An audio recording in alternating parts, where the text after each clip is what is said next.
Most people will never be rich, not because they lack intelligence, not because they lack opportunity, but because they think like the masses, safe, obedient, and fearful.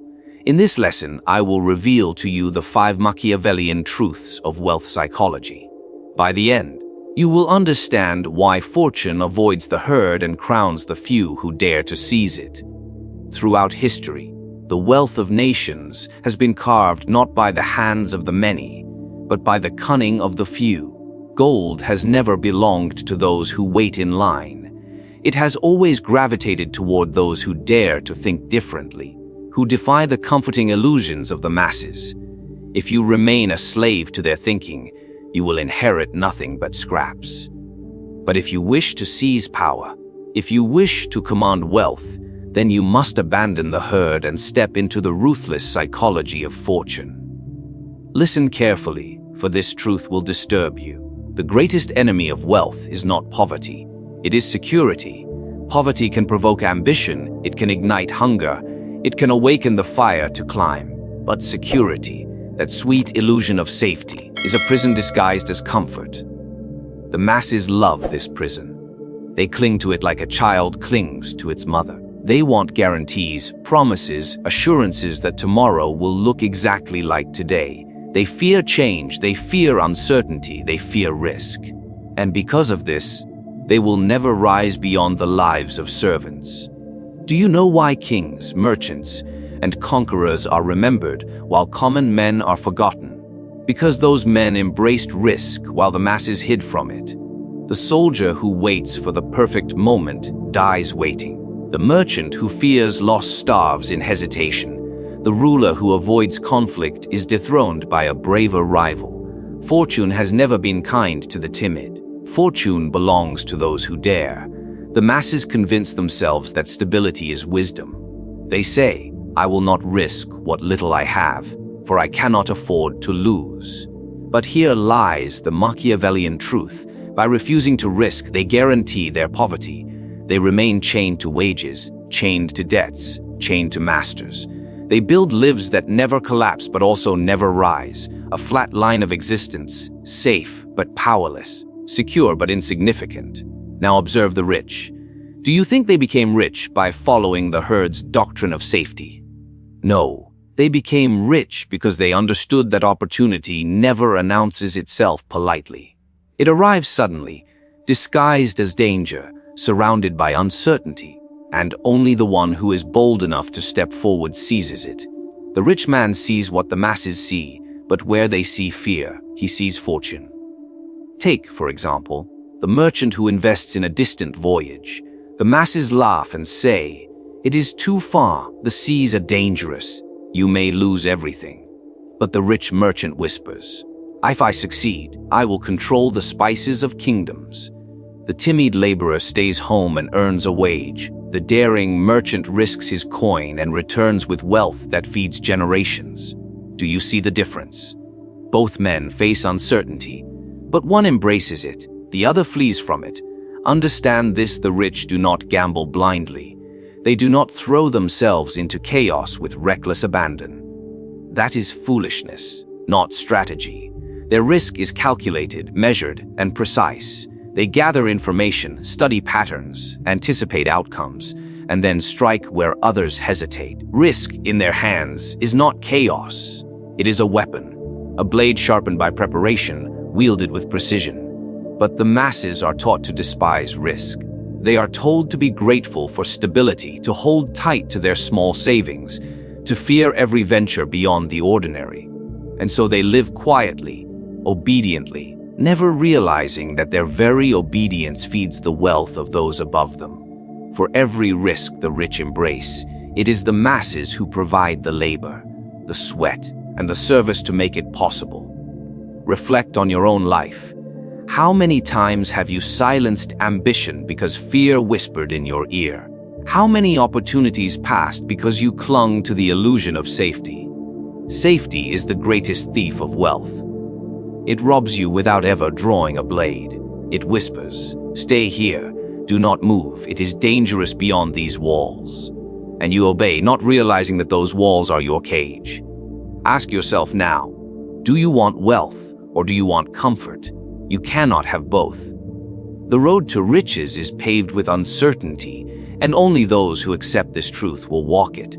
Fortune will not come to those who wait. It will come to those who risk, who dare, who are willing to gamble the present for the possibility of a greater future. The masses dream of guarantees. The rich live with uncertainty as their companion. The masses are slaves to illusions. They live not for substance, but for the glitter of appearances. They measure wealth in the shine of a ring, the fabric of clothing, the carriage they ride, or the size of their home. Their lives are governed by how others perceive them. They hunger not for real power, but for recognition, for admiration, for applause. And in this hunger, they remain poor, for they waste their fortunes feeding illusions rather than building empires. A man who earns a little spends it on display, new clothes, ornaments, the latest possession, to shout to the world, "I too am wealthy!" But behind closed doors, his pockets are empty and his debts multiply. He lives a performance, an actor on the stage of poverty pretending to be noble. This is the disease of the masses. They mistake the mask for the man, the appearance for the truth. The rich, however, understand appearances are not chains, they are tools. They know appearances can deceive, manipulate, and control. A wealthy man may dress modestly, hiding his fortune, while controlling the land and resources that others depend on.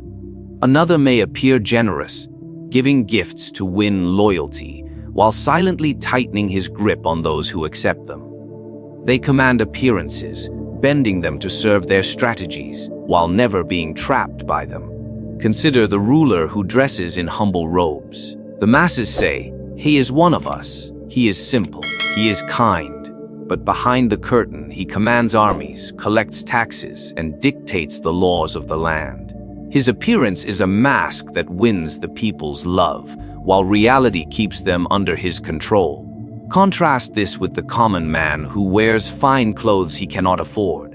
He fools no one but himself. His appearance gives him a fleeting taste of admiration, but it enslaves him to debt and misery. Wealth, in the Machiavellian sense, is not the art of looking rich. It is the science of commanding reality. And reality is made of resources, influence, and control. The masses spend their gold to appear rich, while the true wealthy spend their gold to build power. One buys jewels, the other buys land. One buys luxuries, the other buys control of trade routes.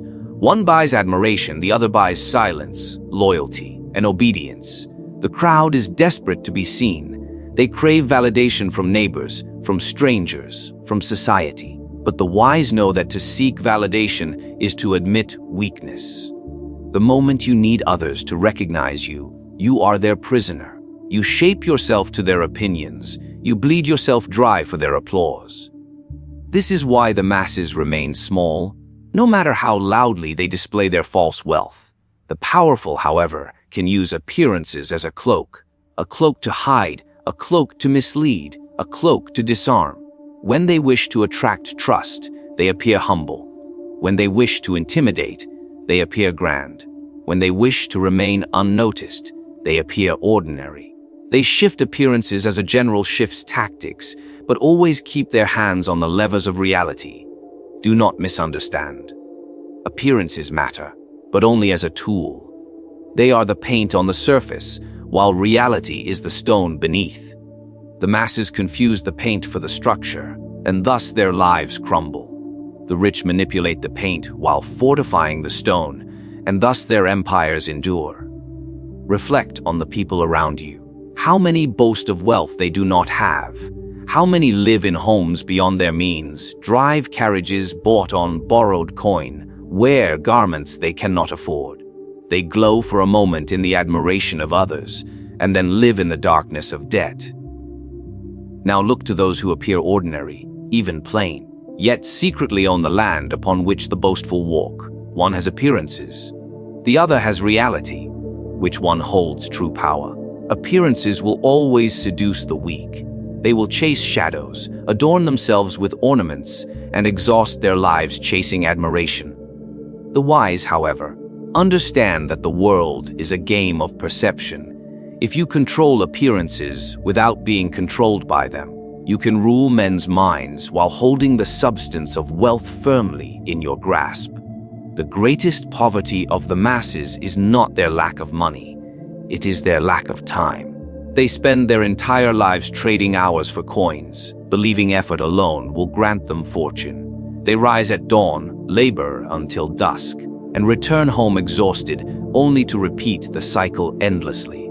Their wealth is measured in hours sold, and since their hours are limited, so too is their fortune. The masses believe this is noble, that hard work alone is the path to prosperity. But understand this hard work is the tool of the obedient, not the weapon of the ruler. The rich know a secret that the masses cannot bear to face. Wealth is never built by selling time. Wealth is built by creating systems that multiply themselves without end. A system does not sleep, does not tire, does not depend on the labor of one man alone. A system is an engine that works in the shadows, bringing fortune even while its master rests. The merchant who owns a fleet does not row the oars himself. The ruler who commands land does not plow the fields. The investor who holds shares in trade does not carry goods across seas. Others, or other mechanisms, labor in their place while they reap the rewards. The masses confuse business with wealth. They say, "I work harder than anyone, yet I remain poor." And they are correct because they work only for wages. Wages are chains disguised as security. They limit you to what another man decides your time is worth. Your time is finite, therefore your wealth remains finite. And this is why most men live and die poor, no matter how many hours they give away. Consider the farmer who works his land with his own hands. He produces enough to feed his family and perhaps sell a little extra. His life is constant toil. But the landlord, who owns many fields, does not touch the soil. He employs workers, rents the land, and collects his share from the harvest of others. The farmer lives by sweat, the landlord by system. Who grows weary, and who grows rich? This is the divide between the herd and the wealthy. The herd thinks in labor, the wealthy think in leverage. Leverage is the multiplication of effort beyond one's own body. It is money invested to bring back more money. It is knowledge passed into systems that generate results again and again.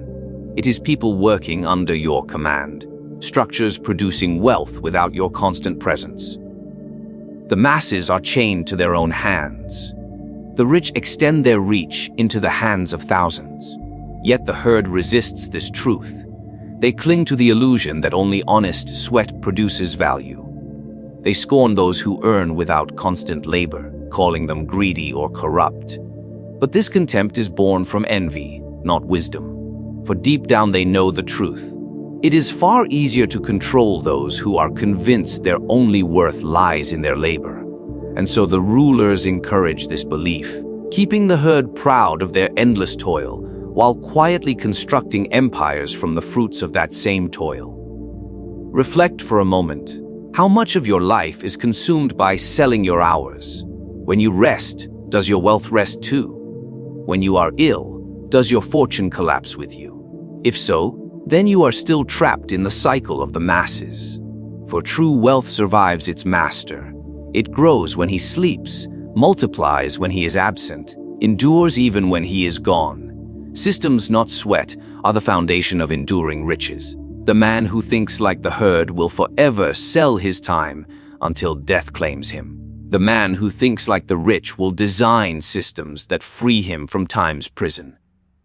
And once freed from that prison, he possesses the one thing the masses never will: control over his own life, his own destiny, his own fortune. From childhood, the masses are trained to obey. They are told to follow orders, to be polite, to avoid confrontation, to accept their place. They are taught that questioning authority is dangerous, that standing tall is arrogance, and that humility is a virtue. But understand this truth: humility keeps you invisible, obedience keeps you weak, and fear keeps you poor. This is the mindset of the herd, timid, cautious, and submissive. They bow their heads, waiting for permission to rise, never realizing that no one intends to grant it. The rich think differently. They know that wealth and power are bound together, each feeding the other. Power attracts wealth, and wealth secures power. Those who fear power will never hold it. Those who dare to seize it will find both fortune and influence at their feet. To the masses, power is frightening, dangerous, even immoral. To the wealthy, power is the only path to freedom. Look at the worker who humbles himself before his employer.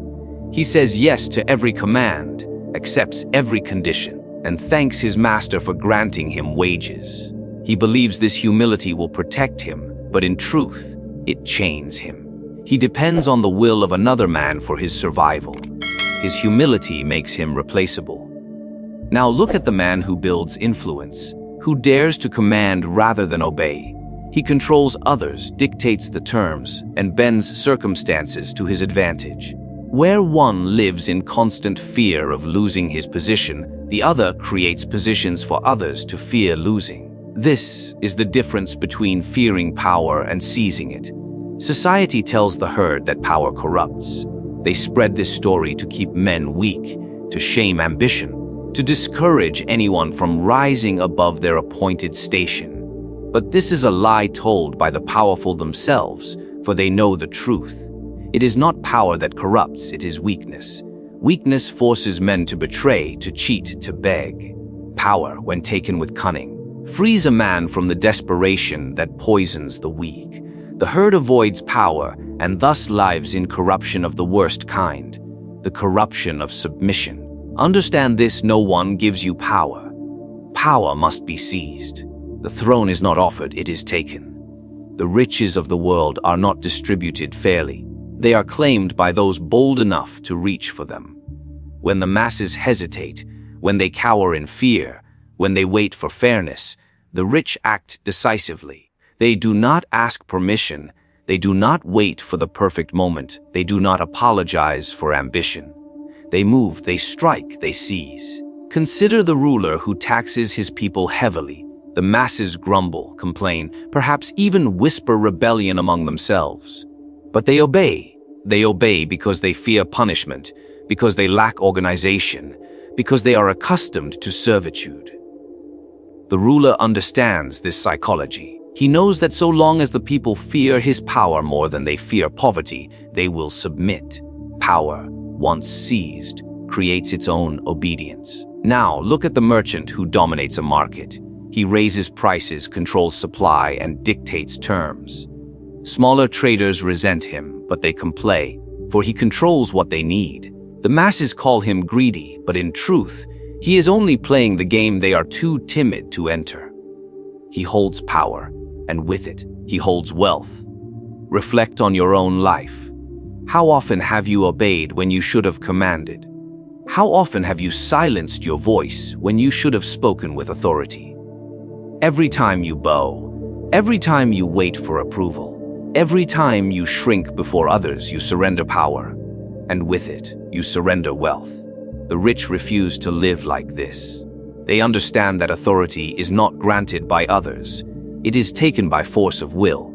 This is why the herd remains servants while the few rise as masters. The herd is paralyzed by fear, desperate to be liked, desperate to avoid offense, desperate to stay safe.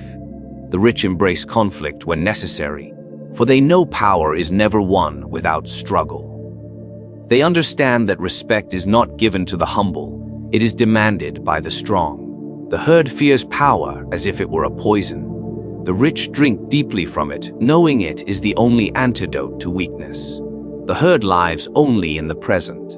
They hunger for immediate pleasures, immediate comfort, immediate rewards. The coin that enters their hand is spent before the day is over. Their wealth, small as it is, vanishes as quickly as it arrives. They live for the fleeting joy of the moment, and because of this, they remain chained to survival. The masses cannot see beyond the day, beyond the week, beyond the next festival or feast. Their vision ends where their appetite begins. The rich, however, do not think in days. They think in decades. They do not plan for a meal. They plan for dynasties. They are not concerned with the fleeting praise of neighbors. They are concerned with ensuring their bloodline rules long after their death. This is the true divide between the herd and the wealthy. One consumes wealth to feel alive today. The other invests wealth to remain powerful forever. Look around you and observe. The common man earns his wage and spends it on luxuries to soothe himself. He buys clothes to impress, food to indulge, trinkets to entertain. Tomorrow, he must return to labor, for his wealth is gone. His life is a circle: earn, spend, repeat. The rich man, by contrast, sees every coin as a seed. He does not eat the seed in his hunger, he plants it. He waters it with patience and allows it to grow into a tree. That tree bears fruit for him, for his children, and for his grandchildren.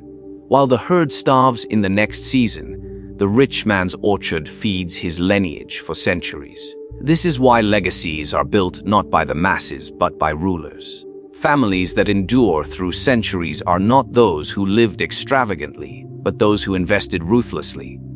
They purchased land, built enterprises, and established systems that endure beyond their lifetimes.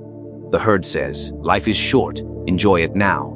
The rich respond, "Life is short, but my name will live forever." The masses call this greed. They call it unnecessary ambition. They accuse the wealthy of hoarding while others suffer.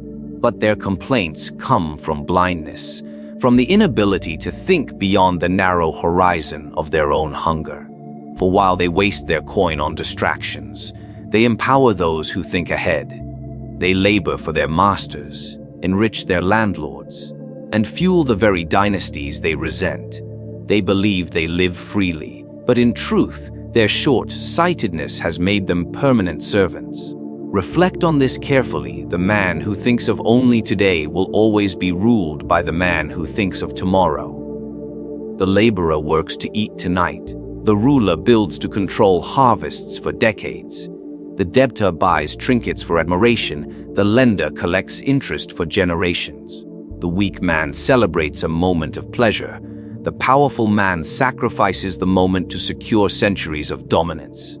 Consider the great families of history. Their ancestors were not merely rich in their own lifetimes. They ensured their descendants inherited land, influence, and power. They built estates. They secured political alliances. They passed down knowledge and strategy. The masses, meanwhile, left nothing behind but debts and forgotten names. Which man do you wish to be remembered as? The one who consumed his life, or the one who built a legacy that could not be erased? The herd is enslaved to immediacy. They chase entertainment, indulgence, the next escape.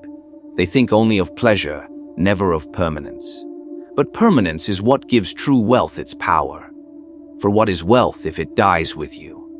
True fortune outlives the man who built it. It becomes a weapon wielded by his descendants, a shield against poverty, a throne from which his bloodline continues to rule. The masses call it luck when they see a young heir inherit riches. But it is not luck. It is the foresight of ancestors who refused to live like the herd. They thought in centuries, not in hours. They planted wealth so that their names would echo long after their bones turned to dust. That is the Machiavellian vision of wealth. Not money spent for comfort, but power invested for immortality. You now understand why the masses will never be rich. They worship safety while fortune belongs to risk. They chase appearances while true wealth commands reality. They trade their time like beggars while the powerful build systems that multiply without end. They bow in obedience while the rich seize power without apology. And while the herd consumes wealth for today, the rulers of tomorrow are already thinking in generations. The choice lies before you. Either remain with the masses, clinging to comfort, illusions, obedience, and short-sighted pleasures, or rise above them and think as the rich have always thought, strategically, ruthlessly, and beyond the moment. Wealth is not given to those who wait. It is taken by those who dare.